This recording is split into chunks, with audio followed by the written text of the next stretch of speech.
আমরা আমাদের এখনো অনেক ভাই 57 জন থেকে অনেক বেশি আপনাদের চিন্তাধারার চাইতে অনেক বেশি মানুষ এখানে আটক ওখানে এখনো আটক পড়ে আছে। অনেকের রায় হয়েছে, অনেকের হয় নাই। বাঙালি বলতে আমাদের মধ্যে কোনো বিচার নেই, আমাদের জন্য কোনো আমাদের অভিভাবক নেই। ধরছে ধরে পাঠাই দাও, কার কি আছে না আছে তাতে কিচ্ছু যায় আসে না। তুমি কে বাঙালি। যেহেতু সোশ্যাল মিডিয়ার যুগ, আমরা যেহেতু প্রবাসী 12 ঘন্টা 14 ঘন্টা সবাই কর্মে ব্যস্ত থাকে, তারপর কিছু সময় পেলে সেটা হচ্ছে মোবাইলে আসে। তো সমস্ত ব্যস্ততার পরে যখন মোবাইলে আসি তখন আমরা দেখতে পাই গুলির শব্দ, শুনতে পাই। কোথাও দেখি রাস্তার মধ্যে রক্ত ছিটে ফোটা পড়ে আছে, কোথাও দেখি বোনদেরকে ধাক্কা মেরে ফেলে দেওয়া হচ্ছে, বোনদেরকে মারা হচ্ছে, ছাত্র ভাইদের উপর আক্রমণ করা হচ্ছে। তো এগুলা দেখতে দেখতে আসলে আমি যদি বলি আমি মানুষ হিসাবে আমি সহ্য করতে পারিনি, তারপর যদি বলি আমি একজন মুসলিম হিসাবে সহ্য করতে পারিনি, তারপর যদি বলি আমি আমার ইমানি চেতনা থেকে আমি বসে থাকতে পারিনি। আমি নির্দিষ্টভাবে কোনো দলের সাথে জড়িত নই যে আমি দলের স্বার্থে আমি করেছি, ঠিক আছে। আমি যেটা করেছি সেটা আমি আমার দেশকেও ভালোবাসি, আমি আমার ছাত্র ভাই মানুষকেও ভালোবাসি। আমি মনে করি একটা দেশ উন্নতি হওয়ার জন্য দেশের জনগণকে দেশের প্রতি ভালোবাসা থাকাটা সর্বোচ্চ জরুরি। তো ওই জায়গা থেকে আমরা আন্দোলনের জন্য আমি বেরিয়ে পড়ি।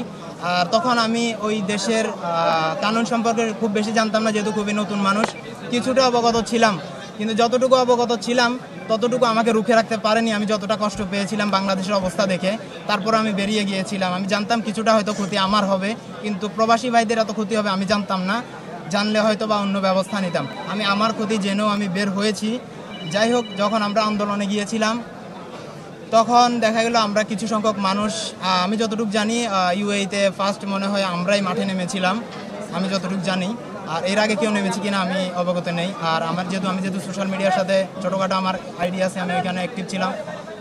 সোশ্যাল মিডিয়ার মাধ্যমে আমি আমার ফ্যান ফলোয়ারদেরকে জানিয়ে দিই যে আমরা আন্দোলন করা উচিত। এভাবে আর কতদিন আমরা সহ্য করব ছাত্র ভাই বোনদের প্রতি এভাবে অত্যাচার করা, সাধারণ মানুষদের উপর অত্যাচার করা। সবসময় চুপ করে থাকলে হয়তো বা এটা বেড়েই যাবে। তো আমাদেরকে কথা বলা উচিত। যুদ্ধে অংশগ্রহণ করেছি ঠিক, যুদ্ধের সফলতার গ্রান্টটা আমরা পাইনি, কারণ আমরা এমন একটা আবদ্ধ ঘরে ছিলাম যেখানে যে বাহিরের বাতাসটাও ঠিকভাবে আসে না।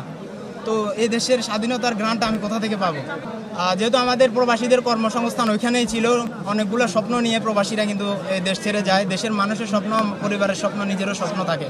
তো ওইখানে যাওয়ার পর যেহেতু আন্দোলনে জড়িয়ে পড়েছি এবং ওই দেশের কানুন ভঙ্গ করার কারণে আমাদেরকে ওইখান থেকে দেশে পাঠিয়ে দেওয়া হয়।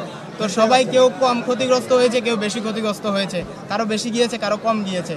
তো আমি সবার পক্ষ থেকে বলতে চাই, এখানে শুধু 57 জনকে কেউ আলাদা করবেন না, ঠিক আছে। আমাকে কে কি বলেছে আমি সেটা ভুলে যেতে চাই। আল্লাহ ওদেরকেও মাফ করে দেখ, আমাকেও মাফ করে দেখ। আমার সম্পর্কে অনেকে জানছে যে পরবর্তী লোকেরা আমার উপর বা আগের কিছু লোক আমার উপর আমাকে হুমকি দামকি দিয়েছিল। তো ওরা হুমকি দামকি দেওয়ার একটা কারণও আছে, যেহেতু তারা ক্ষতিগ্রস্ত হয়েছে, কিন্তু তারা কেউ ভিন্ন দলের কিনা আমি জানি না। তো আমি চাই এদেরকে আলাদা করা না হোক, শুরু থেকে শেষ পর্যন্ত সবগুলা মানুষকে যারা যতটুকু ক্ষতিগ্রস্ত হয়েছে। যদি দেশের সরকারকে বলতে যাই, যতটুকু শুনেছি উনি নতুন আসছে, এর মধ্যে অনেক সমস্যার পর সমস্যা ফেস করতে হচ্ছে। তো ওনার জন্য এটা অনেক টাফ হচ্ছে আমি মনে করি। তো শুধু আমি ওনাকে বলবো না, আমি বলবো দেশের মানুষ এখন উনি মিলে যারা ক্ষতিগ্রস্ত হয়েছে, ঠিক আছে, ওদেরকে যদি কোনো কর্মসংস্থানের ব্যবস্থা করে দেওয়া যায় আমি অনেকটা কৃতজ্ঞ থাকবো। আমরা আমাদের সাথে কি হয়েছে সেটা আমার আল্লাহ মাহবুব দেখছে, আমরা দেখছি, আমরা 57 জন এটা ফেস করছি। তো আমরা ওই ব্যাপারে আপাতত কিছু বলতে চাই না। আমাদের এখনো অনেক ভাই 57 জন থেকে অনেক বেশি আপনাদের চিন্তাধারার চাইতে অনেক বেশি মানুষ এখানে আটক ওখানে এখনো আটক পড়ে আছে। অনেকের রায় হয়েছে, অনেকের হয় নাই। বেবিচারে রায় দেওয়া হয়েছে, পূর্বে বেবিচারে রায় দেওয়া হয়েছে, কিন্তু এখন ওনাদেরকে মুক্তির একটা ব্যবস্থা করতে হবে। যতক্ষণ না পর্যন্ত ওনারা সবাই একজন বাঙালি ছাড় না পাইছে, এখানে হোক বা ওইখানে হোক ছাড় না পাইছে, ততক্ষণ পর্যন্ত আমরা এখানে এমন কিছু বলতে চাচ্ছি না, কিরকম অত্যাচার এগুলো কিছু বলতে চাচ্ছি না। যা হয়েছে আমরা দেশের জন্য করতে গেছি, এটা আমাদের কপালে ছিল। হ্যাঁ, আমাদের দেশের বাইরে কি শহীদ হয় নাই? তোদের কাছে কি প্রশ্ন করবেন? আমরাও শহীদ করতে পারতাম, আমাদের কাছে কি প্রশ্ন? তো মনে করবেন আমরা যুদ্ধ করছি, আমরা শাস্তি পাইছি, জালিমের কাছ থেকে শাস্তি পাইছি, এটা কিছু যায় আসে না। দেশ স্বাধীন হয়েছে, দেশ মুক্তি পাইছে, এটাই সবচাইতে বড় একটা বিষয়।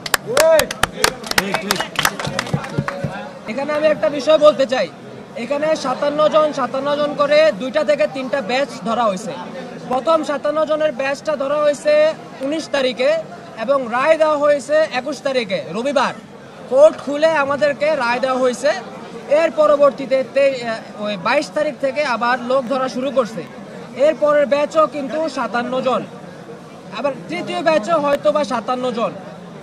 মানে এখানে ব্যাপারটা এমন হয়েছে যে আমাদের পূর্বের যে স্ট্যান্ডার্ডটা ছিল ওটা ছিল কি, আমরা বাঙালি বলতেই কোনো বিচার নেই, বাঙালি বলতেই আমাদের মধ্যে কোনো বিচার নেই, আমাদের জন্য কোনো আমাদের অভিভাবক নেই, ধরছে ধরে পাঠাই দাও, কার কি আছে না আছে তাতে কিচ্ছু যায় আসে না, তুমি কে বাঙালি, তুমি বাঙালি কেন, তোমার যোগ্যতা নেই, তুমি এখান থেকে যাও।